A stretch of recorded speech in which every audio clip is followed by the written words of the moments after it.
கணியத்துக்குரிய இஸ்லாமிய உறவுகளே, அல்லாஹ்வுடைய நல்லடியார்களே, ரசூலுல்லாஹி ஸல்லல்லாஹு அலைஹி வஸல்லம் அவர்கள் அல்லாஹ்வை பற்றி ஒரு செய்தி சொல்றாங்க.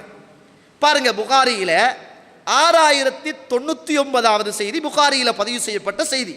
அன் அபி மூசா ரதியல்லாஹு அன்ஹு அனின் நபிய ஸல்லல்லாஹு அலைஹி வஸல்லம், அல்லாஹ்வுடைய தூதரை பற்றி அபு மூசா அல் அஸ்ஸரி ரதி அவர்கள் அறிவிக்கக்கூடிய ஒரு செய்தி. லைஸ அஹது அவ் லைஸ ஷையுன் அஸ்பர அலா அதன் சமிஅஹு மினல்லாஹ். இந்த உலகத்தில் அல்லாஹுவை போன்று, அதாவது அல்லாஹுவை போன்று ஒரு பொறுமைசாலி யாருமே கிடையாது. அல்லாஹுவை போன்று ஒரு பொறுமைசாலி யாருமே கிடையாது.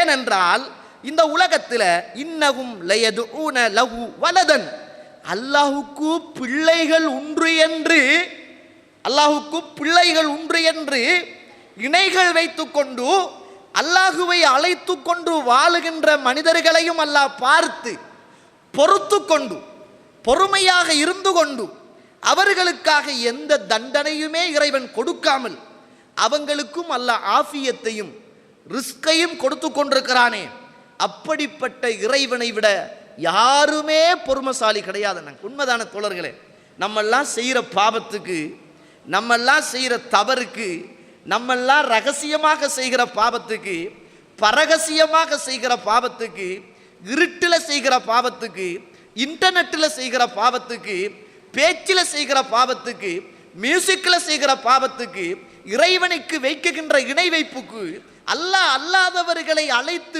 பிரார்த்தனை செய்கிற அந்த வணக்கத்துக்கு அல்லாஹ் நமக்கு தண்டனை தருவதாக இருந்தா நம்முடைய எலும்பு கூட மிஞ்சிருக்காது. அல்லாஹ் மிக பொறுமைசாலி, அல்லாஹ் மிக பொறுமைசாலி. அல்லாஹுவை விடவும் எந்த ஒரு அழகான பொறுமைசாலியையும் நீங்கள் காண முடியாது. இவ்வளவும் அல்லாஹு தாலா பார்த்து கொண்டும் கேட்டுக்கொண்டும் எந்த தண்டனையும் கொடுக்காமல் ஆஃபியத்தையும் ரிஸ்கையும் அல்லாஹு தாலா கொடுத்து கொண்டிருக்கிறானே, அவனை விடவும் ஒரு சிறந்த பொறுமைசாலி யாருமே இல்லை என்பதை ரசூலுல்லாஹி ஸல்லல்லாஹு அலைஹி வஸல்லம் அவர்கள் சொல்லித் தருவதை பார்க்கிறோம்.